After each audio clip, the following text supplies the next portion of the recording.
Beijing, ancient capital, modern metropolis, the home of emperors and the heart of a great cultural tradition.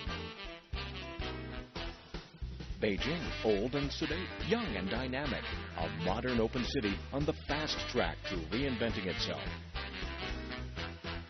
Beijing, where two worlds mingle. Being Beijing is experiencing the life, seeing the sights, sampling the culture. That's being Beijing.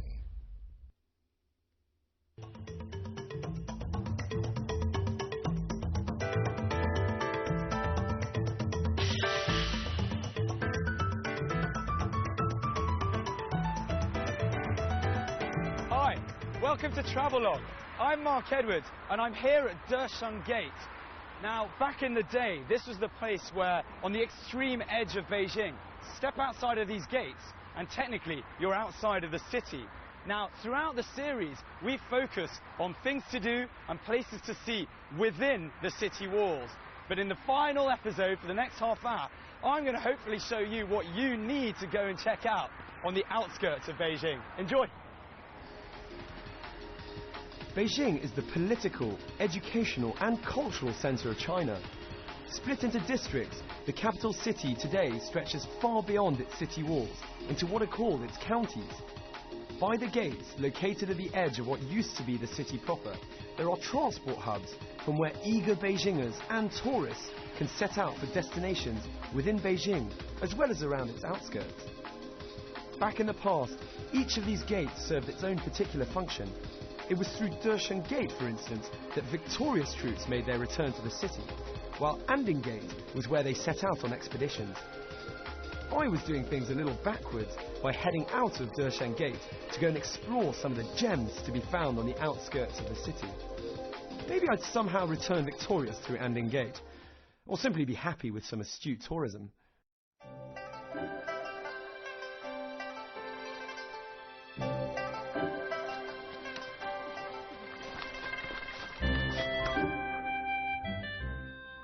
So I've driven out about an hour outside the center of Beijing to the Tangzhe, the oldest temple in this region of China. So old, in fact, that they actually say, first came the Tangzhe temple, then came Beijing. Situated 45 kilometers west of Beijing, Tangzhe Temple is the largest of all of Beijing's temples. With a history of over 1,600 years, it is one of the most important holy sites in the capital. Tourists and religious folk slowly and peacefully make their way together up a delightful climb amongst the trees to reach the temple.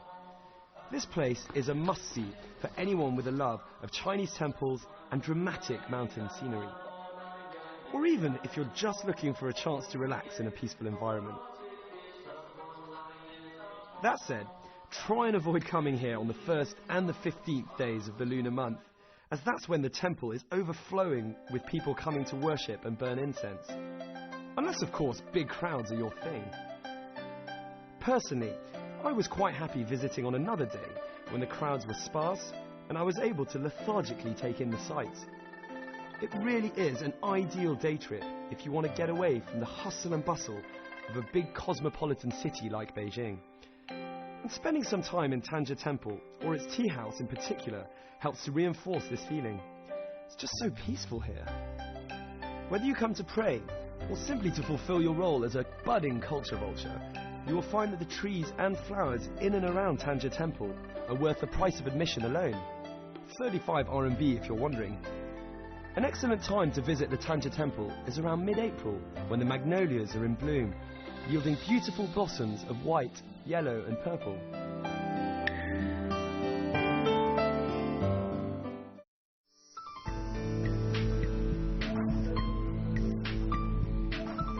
It takes about an hour and a half to get from Tangzhe Temple to Chuandixia.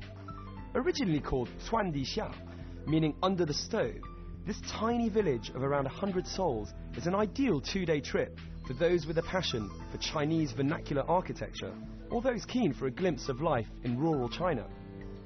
Nestled in a valley some 90 kilometers west of Beijing and overlooked by towering peaks, Chuandixia is a gorgeous cluster of courtyard homes and old world charm. There are even signs in Chinese and English on the floor to point you in the right direction.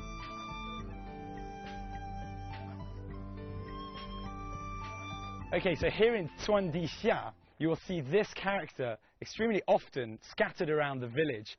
Now, Tuandixia stands for under the stove, and the first character is the stove character, which you can see here. Now, that's the literal translation, and you should never really literally translate anything, because in Chinese, the character is extremely meaningful.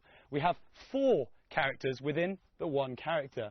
Now, this is testing my own research, and please don't call me up on this, but we do have fire here, huo, which is surrounded by a big fire, da huo, and that's above that we can find a forest or wood in lin. So we have fire with a forest, and above that, xing, meaning sort of thriving. So the whole of the character it has a very good Chinese meaning of prosperity, so that there's prosperity across the village. So much better meaning in Chinese.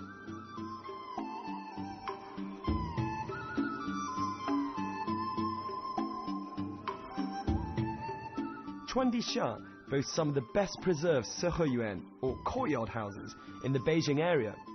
It was opened to tourism in 1997.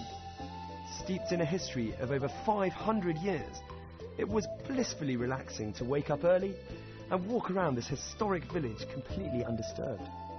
It really has the feel of a place that is completely untouched by time.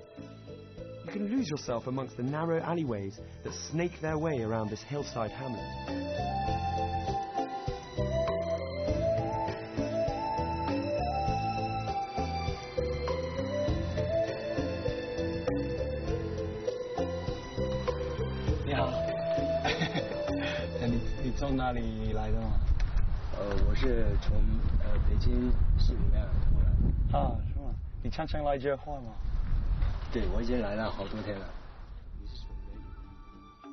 The area is a magnet for artists, poets, and period drama camera crews. The look and feel of the village is ideal for imbuing artists and poets with the inspiration to pen or paint some creative magic. This in turn works for the TV and film industry, who don't need to fork out major sums of money on designing expensive traditional Chinese sets, when the entire village is, in itself, already preserved just as they want it. Even some Chinese blockbusters such as Warlords, starring Jet Li and Andy Lau, have used this tiny hamlet as a setting for their film. I thoroughly recommend spending the night in Tuandixia. You won't find any 5-star hotels here, but the local food is great, the people are friendly, and with most lodgings offering basic accommodation at around 15 RMB per night, you'd be hard-pressed to find better value for money for such a unique, one-off experience. Hey buddy. Surrounded by dogs today. I finally arrived at the highest restaurant in Tuandixia, and it's coincidentally the hotel as well that I stayed in last night. Very cheap and comfortable. This is something that caught my mind earlier on when I was heading out, and I asked what it was, and it's in fact a menu, a Chinese menu. So we have all the dishes are made locally, and we have I think they told me this one was meat. One of them is that's fish. It's character for fish, and then cheeseburger, milkshake, and fries. Is that one? No idea. Can't really read them. But don't be worried in case you feel like you can't read any of those characters and you're going to be eating random foods. They do have a menu in English, so I don't need to pretend to know what I'm eating. But I've got to say, this is a perfect place to chill out, relax, have a cup of tea. It's very kindly been brought to me. And just check out the view. Cheers.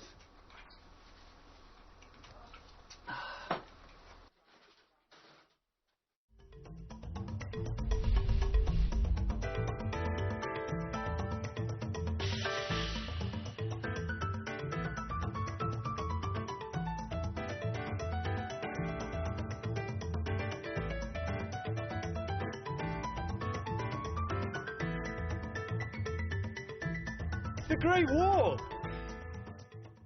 The Ming tombs are situated around 50 kilometers northwest of Beijing and are the final resting place of 13 out of the 16 Ming emperors.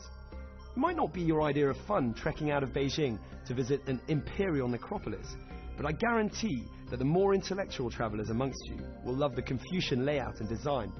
Not that I class myself in that category in any way. If anything, it's another example of how peaceful some of the sights outside of Beijing can be. I had a great time strolling around the long gardens, checking out the tombs and the intricate animal statues scattered around the place.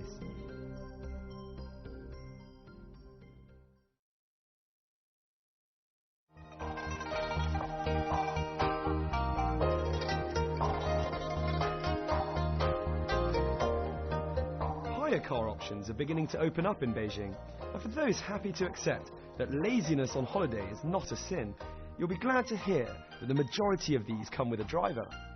So just sit back, relax, and enjoy the Beijing countryside. That said, don't worry if you're driving on your own. There are maps available with both English and Chinese place names.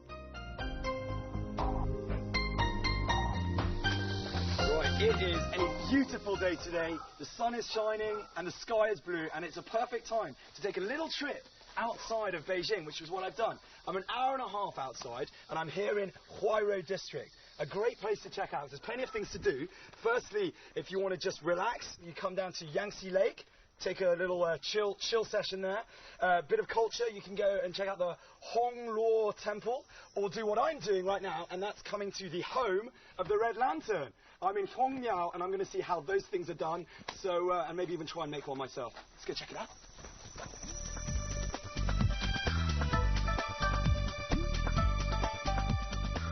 Hongmiao is actually a tiny village located right by the Huanghua part of the Great Wall, so you can head there afterwards.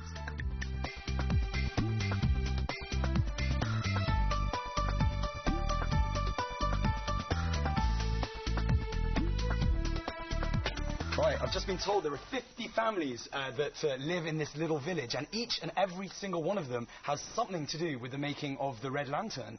And this is where the magic happens. Let's go and have a look.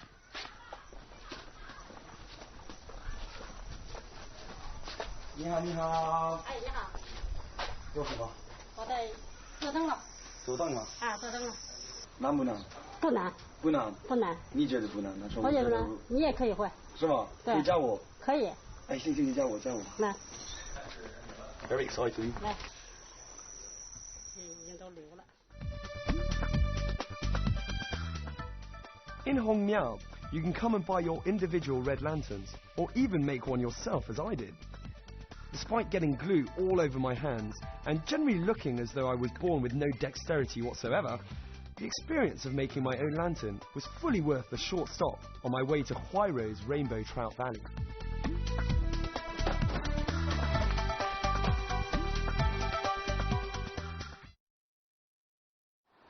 While there are definitely advantages to the job of being a travel presenter, and heading out to Beijing's Rainbow Trout Valley to enjoy some delicious fish, sample the vibrant nightlife, and try out some of their many activities is certainly one of them. As a weekend getaway with friends, or simply a chance to romance that special someone in an idyllic location, the valley has it all. You can find rustic courtyards with barbecue pits, mountain villas, countryside hotels, as well as various styles of ranches nestling among green hills and blue waters. Let me warn you though, this place is as popular at weekends as it is calm during the week. So I'm here at Exploring Valley, and the great thing about this place is they have lots of different activities for you to do to keep yourself entertained during the day. And we have rock climbing, horse riding, archery, paintballing, amongst other things. And I've decided to do some rock climbing to work up a little bit of a hunger before dinner. Plus, I get to wear these cool mountain rock climbing nappies. I don't think that's the technical term, by the way, but they're pretty cool anyway. So I'm going to go up the easy slope first, and then hopefully try the other one later.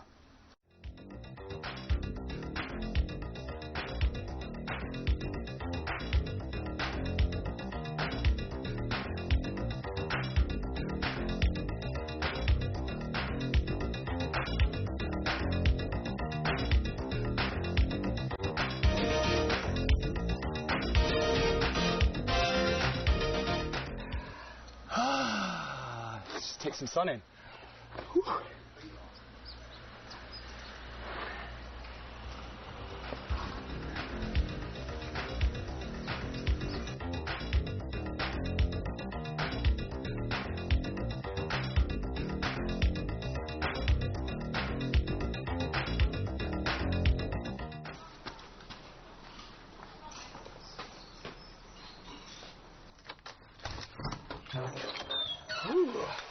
go and check out the place. Come on. Nice. Get myself a free Coke. Let's have a look.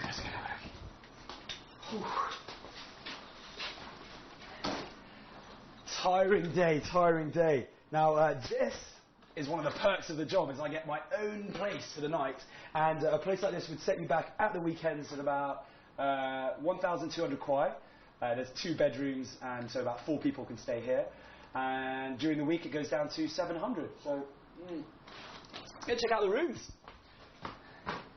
I'm going to go with this one. Oh, bed. Oh, sorry. You gotta go. I'm gonna go for a snooze. See you later. Romance is arguably top of a lot of people's priorities, but as everyone knows, the true way to a man's heart is via his stomach. Or maybe that's just me. Anyway, the real stars of this place are the trout. Don't worry if you haven't brought your fishing gear, you can still handpick your fish at all the restaurants. I just love the atmosphere here. Everyone is in really good spirits. This is the bit that I've been waiting for all day. I love the rock climbing, a bit tiring, but now we have a chance to unwind, relax. I'm in Kwai Ro in an area called the Trout Valley, an area that never sleeps. It's a party town, and everyone comes here to have some food, have a lot of drinks, and just have a good time. I'm here. I'm joined by a few friends, and is this your first time here? Or?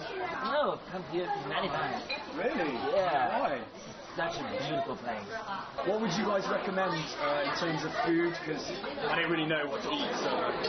Fried egg is always the favorite choice. Much less. It's Oh. Surely beer. Oh, cheers.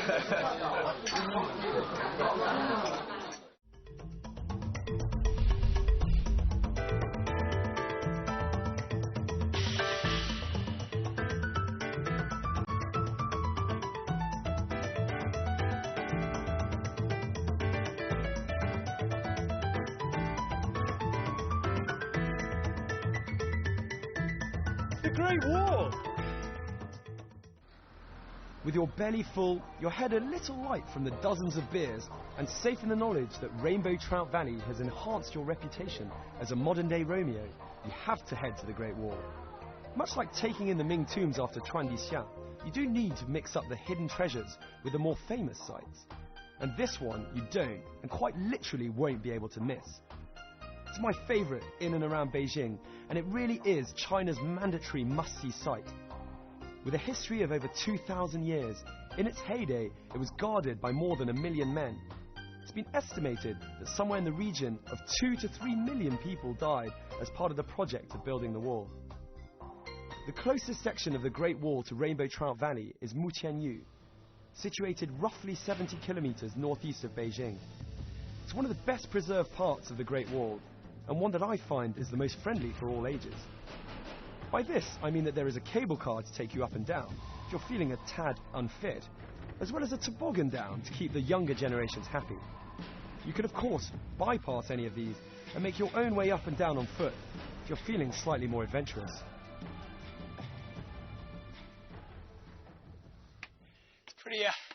It's pretty tiring just walking up here. Make sure you bring lots of water with you.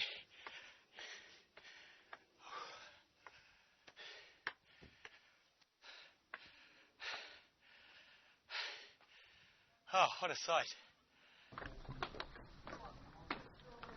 I really like the Great Wall. Yeah? How great is the Great Wall, would you say? The Great Wall. Is it great? Is it great? It's very great. Yeah. It's a very great wall. Well, the greatest part so far has definitely been the cable car, though, for these guys. So Yeah, the cable car coming up the Great Wall is exciting. yeah. So yeah, how do you feel about coming to the Great Wall? I feel very good. It's enough fresh air. Yeah. It's different from Cambodia. And visiting the wall, which is a child dream. Childhood dream. Accomplishing today. Yeah? It's nice.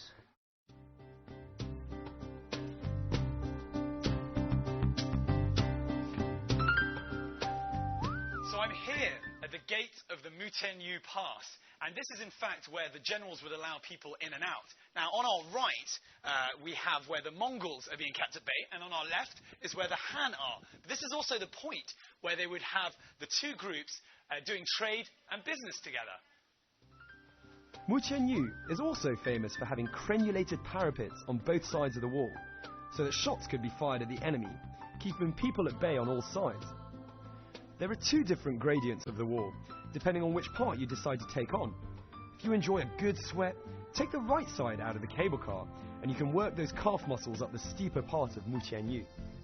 For a more relaxed climb, head left. You'll still be able to sleep soundly that night, but without so much need to shower when you get home. To get there, take number 916 or number 936 bus at Dongzhimen Gate, get off at Huairou Longshan Hotel, and take a minibus to the wall. So I'm here at the Dajiaolou, which literally means big corner building. It would have meant the end of one of the army zones, but it also happens to be the end of the repaired section of Mutianyu at the Great Wall. Now, as a tourist, I'm not allowed to go past into the unrepaired section, but I'll just hang in the doorway and have a look.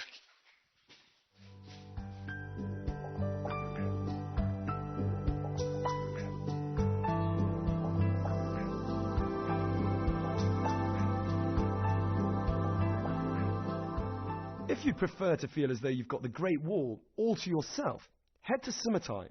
It's situated 120 kilometers northeast of Beijing. Hanging precariously onto Yanshan Mountain, it is known for its steepness, ingenuity, and uniqueness. It really is a totally different experience to Mutianyu, more serene, but also much harder work. Not for the lazy. Well, I was up at the crack of dawn this morning so that I could try and enjoy this part of the Great Wall almost all to myself. Now, Summatai is not as famous as its more illustrious cousins, Badaling and Mutianyu. However, that doesn't mean you should miss out on it. I personally think this is the most well-kept part of the Great Wall, in that it seems to have a lot less refurbishment or a lot less repairs. Now, we're right on the border of Hebei province on my right and Beijing on my left. But I've got to warn you, it's more of a tip. When you come to Summatai, it's the hardest part of the Great Wall to climb because it's the steepest and tallest. So be sure to pack some seriously solid hiking boots. Whew.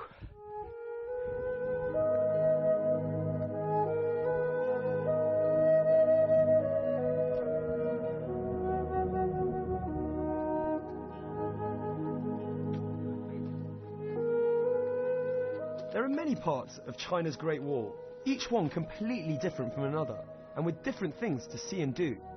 Having had a chance to visit a few, I can safely say that each is an attraction in itself. Whether you come in winter or summer, there is a different feeling at each section. I pride myself on being a good sleeper and needing lots of it, but visiting a place such as Summatai, the earlier you get up, the better. Strolling along this part of the Great Wall before the rest of the world is awake was truly an incredible experience for me. Surrounded by early morning mist, with only your thoughts as company, you feel so much closer to nature and are overpowered by the magnificence of this wonderful structure. I can only imagine what it would be like during the winter snow. Despite being a fair distance from Beijing, I thoroughly recommend sleeping over at Summatai so you can enjoy the sunrise and sunset here.